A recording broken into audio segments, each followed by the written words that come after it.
अब हम ग्रीनलैंड पर कुछ करेंगे, चाहे उन्हें पसंद हो या नहीं। अगर नहीं किया तो रूस या चीन ग्रीनलैंड पर कब्जा कर सकते हैं।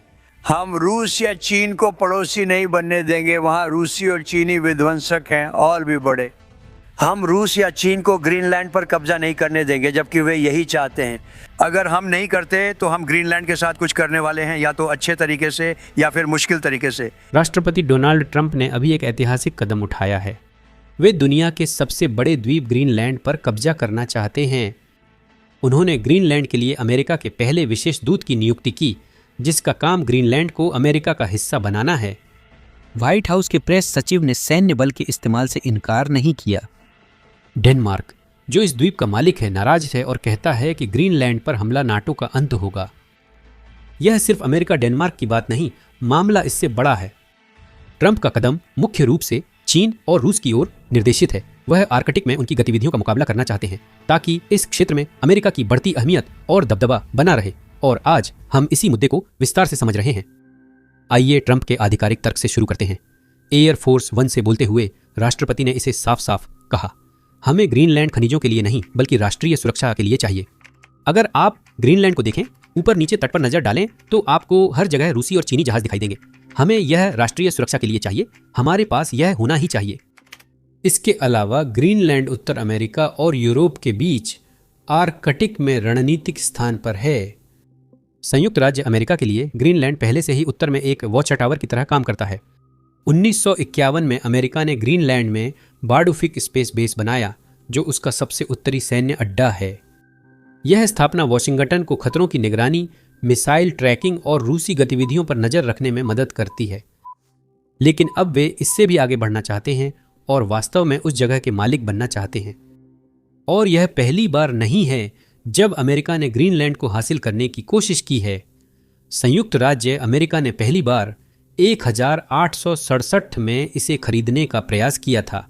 फिर 1910 में भी। 1946 में राष्ट्रपति ट्रूमैन ने डेनमार्क को इस द्वीप के लिए $1 मिलियन की पेशकश की थी, लेकिन सौदा नहीं हुआ। 2019 तक ट्रंप के पहले कार्यकाल में यह विचार फिर उठा और अब विशेष दूत की नियुक्ति के साथ अमेरिका 5वीं बार गंभीर प्रयास कर रहा है। मार्च 2025 में ट्रंप ने कांग्रेस से कहा, राष्ट्रीय सुरक्षा के लिए ग्रीनलैंड जरूरी है और मुझे लगता है कि हम इसे हासिल कर लेंगे। Danish Arctic commander Soren Anderson ने कहा, मुझे लगता है यह कहना उचित होगा कि रूस ने पिछले 20 वर्षों में आर्कटिक क्षेत्र में अपनी ताकत बढ़ाई है और रूस आर्कटिक में एक क्षेत्रीय महाशक्ति है। मुझे लगता है कि अलास्का और रूस के बीच बेरिंग जलडम भूमध्य में वे ऐसे ऑपरेशन कर रहे हैं जो पहले नहीं देखे गए। हम देखते हैं कि वे चीनी तटरक्षक जहाजों के साथ मिलकर काम करते हैं, जिससे पता चलता है कि चीन और रूस इस जमी हुई द्वीप में दशकों से क्यों रुचि रखते हैं। दुनिया जब ट्रंप की ग्रीनलैंड को लेकर दीवानगी पर चर्चा कर रही थी, चीन पिछले 20 सालों से चुपचाप इस द्वीप पर कब्जा जमाने की कोशिश कर रहा था। ट्रंप का आक्रामक रुख इन योजनाओं को पटरी से उतारने की धमकी देता है। चीन की ग्रीनलैंड में रुचि एकदम से नहीं आई। यह सब 2005 में शुरू हुआ, जब ग्रीनलैंड के प्रधानमंत्री हांस इनॉक्सन ने चीन का दौरा किया, जो पहली बड़ी निशानी थी कि बीजिंग इस पर ध्यान दे रहा है। 2011 में ग्रीनलैंड के उद्योग मंत्री चीन गए, जहां उप प्रधानमंत्री ने उनका स्वागत किया। फिर 2012 में चीन ने इसे एक कदम और आगे बढ़ाया, जब शू शियाओशी, चीन के भूमि और संसाधन मंत्री, ग्रीनलैंड गए। फिर भी चीन की असल महत्वाकांक्षाएं सामने आईं। 2016 में ग्रीनलैंड सरकार ने ग्रुंडेल नामक पुराने नौसैनिक अड्डे को बेचने के लिए रखा। 2014 में इसे बंद कर दिया गया क्योंकि डेनिश सेना को अब जरूरत नहीं थी। जनरल नाइस ग्रुप इसे खरीदना चाहता था, लेकिन डेनमार्क ने सौदा चुपचाप रद्द कर दिया। ऐसा क्यों हुआ? चूंकि जनरल नाइस ग्रुप चीन से है, डेनमार्क के प्रधानमंत्री लार्स लुके रासमुसेन ने नेताओं से गुप्त संपर्क कर इन्हें बाजार से हटाने के लिए मना लिया। कुछ महीने पहले डेनमार्क इस आधार को हटाने की सोच रहा था, लेकिन अब उन्हें नए सैन्य कारण मिल गए। कारण यह है कि डेनमार्क कभी भी चीन को आर्कटिक क्षेत्र में रणनीतिक पकड़ बनाने की अनुमति नहीं दे सकता था, और यह बहुत स्पष्ट होता जा रहा था कि वास्तव में यही चीन का लक्ष्य था।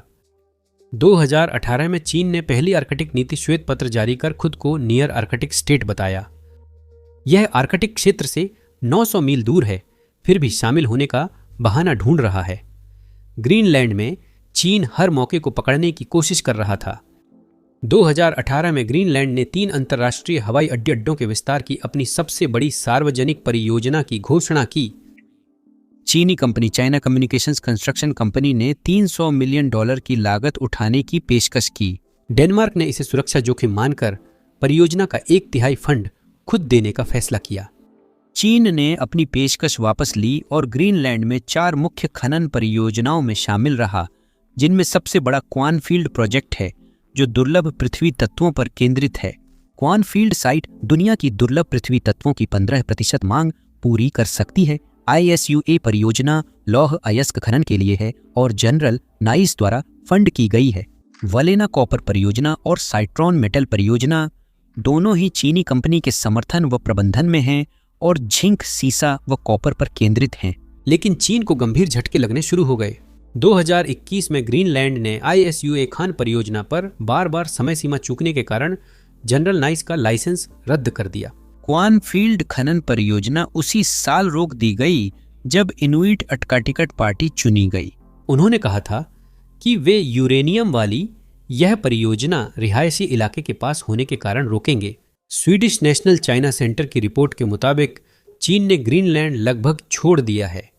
वहां उसकी मौजूदगी अब कमजोर है, लेकिन ग्रीनलैंड को लेकर ट्रंप का आक्रामक दबाव द्वीप पर बची खुची चीनी आर्कटिक महत्वाकांक्षाओं को अंतिम झटका देगा। यह जितना दिखता है उससे ज्यादा महत्वपूर्ण है। पहली नजर में ग्रीनलैंड एक विशाल दुर्गम चौकी लगता है। द्वीप का 80% हिस्सा बर्फ से ढका है।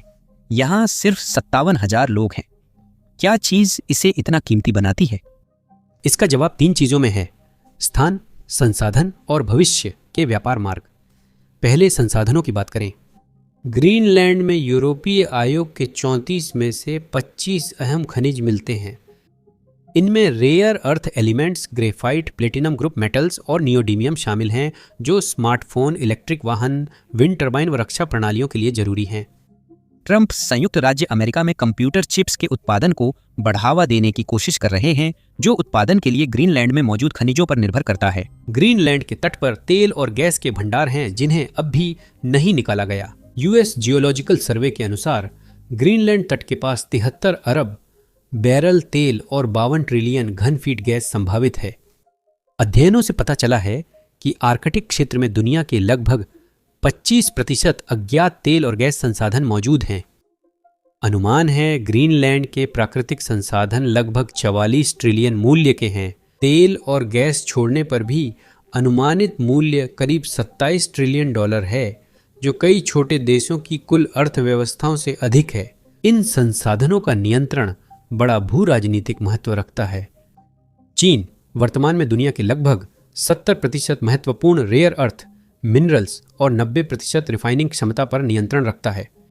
ग्रीनलैंड में खनन अब जरूरी माना जा रहा है। अगर चीन अमेरिका के प्रति और शत्रुतापूर्ण हुआ तो अमेरिका को रेयर अर्थ मेटल्स के अपने स्रोत की जरूरत होगी। दूसरा कारण है रणनीतिक स्थान। ग्रीनलैंड उत्तर अमेरिका से यूरोप का सबसे छोटा मार्ग देता है। अमेरिका ग्रीनलैंड, आइसलैंड और यूनाइटेड किंगडम के बीच पानी में रडार लगाना चाहता है, एक रणनीतिक चोक पॉइंट जिसे GIU के गैप कहा जाता है।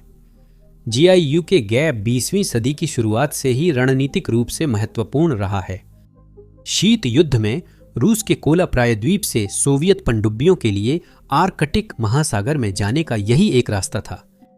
नाटो को डर था कि अगर सोवियत पनडुब्बियां उत्तर अटलांटिक में स्वतंत्र रूप से संचालित कर सकें तो यूरोप को संयुक्त राज्य अमेरिका से भेजे जा रहे काफिलों को अस्वीकार्य नुकसान उठाना पड़ेगा। आज GIU के गैप में रूसी गतिविधि बढ़ी है। 2019 में शीत युद्ध के बाद 10 रूसी पनडुब्बियां कोला प्रायद्वीप से निकली थीं। मुख्य उद्देश्य रूसी क्षमता का परीक्षण करना था कि वे GIU के गैप को बिना पकड़े पार कर सकते हैं या नहीं और अटलांटिक महासागर में प्रवेश कर सकते हैं। ग्रीनलैंड पर नियंत्रण करके और वहां सैन्य क्षमताएं जोड़कर अमेरिका रूसियों को रोकने की कोशिश कर सकता है। लेकिन तीसरी बात यह है कि हमें आर्कटिक शिपिंग के भविष्य के बारे में बात करनी होगी, क्योंकि जलवायु परिवर्तन के कारण आर्कटिक की बर्फ पिघल रही है। नई व्यापारिक मार्ग खुल रहे हैं। जहाज यूरोप और एशिया के बीच पनामा या स्वेज नहर से व्यापार करते हैं। ये मार्ग बहुत लंबे और महंगे हैं, लेकिन आर्कटिक मार्ग पारंपरिक मार्गों की तुलना में 30 से 50% तक छोटे हो सकते हैं। जब वे बर्फ से मुक्त हो जाएंगे, इनका उपयोग करना बिल्कुल समझदारी होगी और ग्रीनलैंड इन व्यापारिक मार्गों को नियंत्रित करने और उनकी रक्षा करने के लिए बेहद महत्वपूर्ण होगा। चीन के लिए आर्कटिक शिपिंग तथाकथित मलक्का दुविधा का समाधान कर सकती है। चीन का 80% तेल आयात मलक्का झलडा मध्य से होकर गुजरता है, जो उसकी ऊर्जा सुरक्षा के लिए अहम है। अगर जहाज आर्कटिक के रास्ते जा सकते हैं तो चीन को इस संवेदनशील मार्ग पर इतनी ज्यादा निर्भरता नहीं रखनी पड़ेगी। चीन ने पोलर सिल्क रोड परियोजना शुरू की, जो बेल्ट एंड रोड इनिशिएटिव का हिस्सा है, ताकि आर्कटिक के शिपिंग मार्गों से एशिया को यूरोप और उत्तरी अमेरिका से जोड़ा जा सके। चीन जानता है कि आर्कटिक में अपने लक्ष्य पाने के लिए उसे रूस के साथ काम करना जरूरी है, क्योंकि इस क्षेत्र में सबसे ज्यादा ताकत रूस के पास है। मॉस्को 20 सालों से आर्कटिक में अपनी सैन्य ताकत बढ़ा रहा है। पुतिन ने आर्कटिक दबदबे को रूसी नीति का मुख्य हिस्सा बनाया है। यूरोप और एशिया प्रशांत को जोड़ने वाला सबसे छोटा शिपिंग मार्ग नॉर्दर्न सी रूट विकसित हो रहा है। रूस का उत्तरी बेड़ा मुख्यालय सेवेरोमोस्क बारेंट्स सागर में है और इसमें करीब 80 ऑपरेशनल जहाज हैं। 2013 तक इसमें 35 पनडुब्बियां, 6 मिसाइल क्रूजर और परमाणु संचालित गाइडेड मिसाइल क्रूजर प्योटा वेलिकी शामिल था। रूस सबसे शक्तिशाली आइस ब्रेकर बेड़ा चलाता है। 6 परमाणु आइस ब्रेकर, जिनमें 50 लेट पोबेदी दुनिया का सबसे बड़ा और 19 डीजल पोलर आइस ब्रेकर शामिल हैं। योजनाओं के अनुसार 6 और आइस ब्रेकर बनाए जाने हैं। रूस ने आर्कटिक युद्ध के लिए विशेष रूप से प्रशिक्षित सैन्य इकाइयां भी स्थापित की हैं। 2015 में रूस ने अलेक्जेंडर लैंड द्वीप पर 150 सैनिकों के लिए 18 महीनों तक टिक सकने वाला federal security service border guard base बनाया। नॉर्दर्न सी रूट हर साल 15 मिलियन टन माल संभालता है। रूस को उम्मीद है कि ट्रैफिक 10 गुना बढ़ेगा। रूसी सरकार का मानना है कि 2030 तक वार्षिक माल ढुलाई 85 मिलियन मीट्रिक टन हो सकती है, जो यूरोप एशिया माल का 1/4 होगा। मुरम्मांस्क में इंटरनेशनल आर्कटिक फोरम में पुतिन ने ट्रंप की ग्रीनलैंड में रुचि पर सीधी बात की थी। उन्होंने कहा कि उन्हें लगता है ट्रंप ग्रीनलैंड को लेने को लेकर गंभीर हैं और संयुक्त राज्य अमेरिका अपने भू रणनीतिक, सैन्य, राजनीतिक और आर्थिक हितों को व्यवस्थित रूप से आगे बढ़ाएगा। आर्कटिक क्षेत्र में ट्रंप की यह पहल रूस को महत्वपूर्ण आर्कटिक पहुंच बिंदुओं से काटने की धमकी देती है। अगर अमेरिका को ग्रीनलैंड नियंत्रित करने का मौका मिलता है तो वह जीआईयू के गैप से रूसी नौसेना पर बेहतर नजर रख सकता है और उन्हें रोक भी सकता है, जो अब से ज्यादा प्रभावी होगा। सहयोगी के नजरिए से अमेरिका के पास ग्रीनलैंड पर कब्जा करने का कारण नहीं है। डेनमार्क नाटो का सदस्य है और नाटो आर्कटिक में पहले से ही अमेरिका और डेनमार्क के साथ मजबूत है। ग्रीनलैंड के अलावा कनाडा, आइसलैंड, नॉर्वे, स्वीडन और फिनलैंड भी नाटो सदस्य हैं। डेनमार्क के पास ग्रीनलैंड की सुरक्षा और विकास के लिए अमेरिका जैसे संसाधन नहीं हैं। डेनमार्क ग्रीनलैंड को अमेरिका को नहीं देना चाहता और ग्रीनलैंड का 51वां राज्य बनने का इरादा नहीं है। 6 जनवरी को France, Germany, Britain, Italy, Poland और स्पेन के नेताओं ने डेनमार्क की प्रधानमंत्री फ्रेडरिक्सन के साथ एक अभूतपूर्व संयुक्त बयान जारी किया। ग्रीनलैंड उसके लोगों का है। डेनमार्क और ग्रीनलैंड से जुड़े मामलों पर फैसला करना सिर्फ डेनमार्क और ग्रीनलैंड और उनके लोगों का अधिकार है। डेनमार्क की प्रधानमंत्री फ्रेडरिक्सन ने इसे इंस्टाग्राम पोस्ट में अच्छी तरह कहा, यह कठिन स्थिति है जिसमें हमारे सहयोगी हमें एक साथ ला रहे हैं। ग्रीनलैंड के प्रधानमंत्री जेन्स फ्रेडरिक नील्सन के साथ उन्होंने बयान दिया कि किसी भी देश को अंतर्राष्ट्रीय सुरक्षा के नाम पर मिलाया नहीं जा सकता। ग्रीनलैंड ग्रीनलैंड वासियों का है, अमेरिका उस पर कब्जा नहीं करेगा। विदेश मंत्री लार्स लोचर रासमुसेन ने ग्रीनलैंड के विशेष दूत की नियुक्ति को अस्वीकार्य बताया और स्पष्टीकरण के लिए अमेरिकी राजदूत को बुलाया। ग्रीनलैंड की विदेश मंत्री विवियन मट्जवेल्ड ने अमेरिका के दावों पर चर्चा के लिए विदेश मंत्री मार्को रूबियो से तुरंत बैठक मांगी। डेनमार्क के लिए यह निराशाजनक है क्योंकि शीत युद्ध में वह अमेरिका का वफादार सहयोगी था। ट्रंप के आक्रामक रवैये से रिश्ता टूटने की कगार पर है। डेनमार्क ने आर्कटिक रक्षा खर्च बढ़ाकर वॉशिंगटन को खुश करने की कोशिश की। अक्टूबर 2025 में डेनमार्क ने $426 अरब के आर्कटिक रक्षा पैकेज में 2 नए आर्कटिक जहाज खरीदने की घोषणा की। नया आर्कटिक कमांड मुख्यालय नॉर्थ अटलांटिक केबल, समुद्री गश्ती विमान और 16 और F-35 जेट, कुल 43 जेट होंगे। चीफ ऑफ डिफेंस माइकल हीरके ने इसे संप्रभुता का दावा बताया, जो लड़ाकू शक्ति और नाटो में डेनमार्क के योगदान को बढ़ाएगा। पहले डेनमार्क ने 92 अरब डॉलर की यूरोप की सबसे बड़ी वायु रक्षा प्रणाली खरीदी थी। डेनमार्क ने रूस को रोकने के लिए पहली बार लंबी दूरी की मिसाइलें हासिल करने का नया तरीका अपनाया। लेकिन डोनाल्ड ट्रंप ने जब ग्रीनलैंड के बड़े रक्षा निवेशों के बारे में पूछा गया तो इन प्रयासों को खारिज कर दिया। उन्होंने इसका मजाक उड़ाते हुए कहा कि कोपेनहेगन असल में एक और कुत्तों की स्लेज ही खरीद रहा है। इस बीच डेनमार्क ने हाल ही में ग्रीनलैंड के आधुनिक इतिहास का सबसे बड़ा सैन्य अभ्यास आयोजित किया। इसमें 550 से अधिक लोगों ने भाग लिया, जिनमें फ्रांस, जर्मनी, नॉर्वे और स्वीडन के 70 से अधिक सैनिक शामिल थे। लेकिन खास बात यह है कि संयुक्त राज्य अमेरिका की सेना को इसमें भाग लेने के लिए आमंत्रित नहीं किया गया, जो डेनमार्क की नाराजगी का स्पष्ट संकेत है। लेकिन विरोध के बावजूद ट्रंप का ग्रीनलैंड पर अभियान बिना रुके आगे बढ़ रहा है। ट्रंप ने लुइसियाना के गवर्नर जेफ लैंड्री को ग्रीनलैंड के लिए विशेष दूत नियुक्त किया है, जो इस पद पर सेवा देने वाले पहले व्यक्ति हैं। गवर्नर लैंड्री ने एक्स पर लिखा कि इस स्वैच्छिक पद पर सेवा करना सम्मान है ताकि ग्रीनलैंड अमेरिका का हिस्सा बने। 6 जनवरी को व्हाइट हाउस की प्रेस सचिव कैरोलिन लेविट के बयान से पूरे यूरोप में हलचल मच गई। राष्ट्रपति ट्रंप ने यह स्पष्ट कर दिया है कि ग्रीनलैंड को हासिल करना संयुक्त राज्य अमेरिका की राष्ट्रीय सुरक्षा की प्राथमिकता है और आर्कटिक क्षेत्र में हमारे विरोधियों को रोकना बेहद जरूरी है। राष्ट्रपति और उनकी टीम इस महत्वपूर्ण विदेश नीति लक्ष्य को हासिल करने के लिए कई विकल्पों पर चर्चा कर रहे हैं और निश्चित रूप से अमेरिकी सेना का उपयोग करना हमेशा कमांडर इन चीफ के पास एक विकल्प होता है। क्या आपने यह सुना? इसे 5 सेकंड पीछे करें और फिर सुने। रिपोर्टों के मुताबिक व्हाइट हाउस ने कहा है कि ग्रीनलैंड पर कब्जे के लिए सैन्य बल हमेशा एक विकल्प है। CIA और नेशनल सिक्योरिटी एजेंसी ने ग्रीनलैंड की स्वतंत्रता आंदोलन की निगरानी बढ़ाई और अमेरिका समर्थक स्थानीय लोगों की पहचान का जिम्मा लिया है। 2025 में डेनमार्क ने ग्रीनलैंड में जासूसी और गुप्त प्रभाव की रिपोर्टों पर अमेरिकी राजनयिकों को 3 बार तलब किया। मई में वॉल स्ट्रीट जर्नल ने बताया कि अमेरिकी खुफिया एजेंसियों को ग्रीनलैंड के स्वतंत्रता आंदोलन पर जानकारी जुटाने का आदेश मिला था।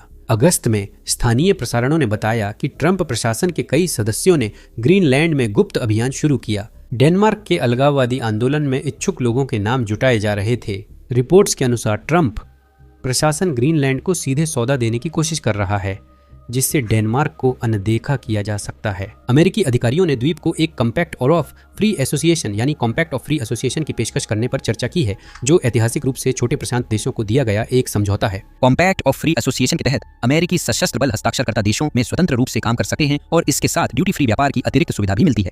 स्टीफन मिलर, ट्रंप के डिप्टी चीफ ऑफ स्टाफ, ने केबल न्यूज नेटवर्क पर प्रशासन की स्थिति स्पष्ट की कि ग्रीनलैंड पर कोई भी अमेरिका की सेना से नहीं टकराएगा। उनकी पत्नी केटी भी उल्लेखित हैं। मिलर ने सोशल मीडिया पर एक फोटो पोस्ट की जिसमें ग्रीनलैंड के नक्शे पर अमेरिकी झंडा फैला हुआ था और कैप्शन दिया था, जल्द ही बंद दरवाजों के पीछे। सेक्रेटरी मार्को रूबियो ने कहा कि प्रशासन डेनमार्क से ग्रीनलैंड खरीदना चाहता है। सैन्य कार्रवाई कम संभावना है। व्हाइट हाउस बल प्रयोग से इनकार नहीं कर रहा। कांग्रेस की प्रतिक्रियाएं मिली जुली रहीं। सीनेटर रुबेन गैलेगो ने ग्रीनलैंड के खिलाफ सैन्य बल के फंड पर रोक का विधेयक पेश किया। उन्होंने कहा, ट्रंप साफ बता रहे हैं कि वह क्या चाहते हैं। हमें उन्हें दूसरे देश पर हमला करने से पहले रोकना होगा। हाउस स्पीकर माइक जॉनसन ने कहा कि ग्रीनलैंड में सैन्य कार्रवाई उचित नहीं और कोई इसे गंभीरता से नहीं ले रहा। Senate majority leader John Thune ने भी इस विचार को खारिज कर दिया। उन्होंने कहा कि वह सैन्य कार्रवाई को एक विकल्प के रूप में नहीं देखते, लेकिन सर्वेक्षण दिखाते हैं कि अमेरिकी ट्रंप की ग्रीनलैंड महत्वाकांक्षाओं के साथ नहीं है। हाल ही में हुए एक सर्वेक्षण में पाया गया कि केवल 7% अमेरिकी ग्रीनलैंड पर सैन्य कब्जे से सहमत हैं। फिर भी ग्रीनलैंड को बुनियादी समस्याओं का सामना करना पड़ रहा है, जैसे पैसा और सत्ता। आज ग्रीनलैंड अपने घरेलू मामलों का खुद प्रबंधन करता है, लेकिन उसका बजट डेनमार्क द्वारा लगभग 60% तक सब्सिडी दिया जाता है, जो कि सालाना लगभग $630 मिलियन की ब्लॉक ग्रांट्स के रूप में है। इस समर्थन के बिना ग्रीनलैंड वैसे नहीं चल सकता। अपनी संसाधनों की पूरी क्षमता खोलने के लिए उसे भारी निवेश चाहिए, जिससे वह अमीर बन सकता है। अगर ग्रीनलैंड बिना वैकल्पिक फंडिंग के स्वतंत्रता चाहता है तो वह चीनी कर्ज जाल में फंस सकता है। कम पैसे वाला स्वतंत्र ग्रीनलैंड चीन के कर्ज से उसके नियंत्रण में आ सकता है। अगर ऐसा हुआ तो अमेरिका चीन को आर्कटिक में नहीं जमने देगा और आक्रमण कर सकता है। अभी डेनमार्क ग्रीनलैंड की रक्षा और विदेश नीति देखता है। सिर्फ 57,000 लोगों वाला ग्रीनलैंड खुद को बाहरी खतरों से नहीं बचा सकता, खासकर जब वह खरबों की संपत्ति पर है। उसे सुरक्षा के लिए किसी बड़ी ताकत की जरूरत है, जो यूरोप या अमेरिका हो सकता है। ग्रीनलैंड अब दुनिया के सबसे चाहते द्वीपों में है। यह सभी बड़ी ताकतों की इच्छा में है। ग्रीनलैंड के लोगों को कठिन फैसले लेने होंगे। अगर ट्रंप सौदा कर लेते हैं तो यह चीन और रूस के लिए बुरी खबर होगी।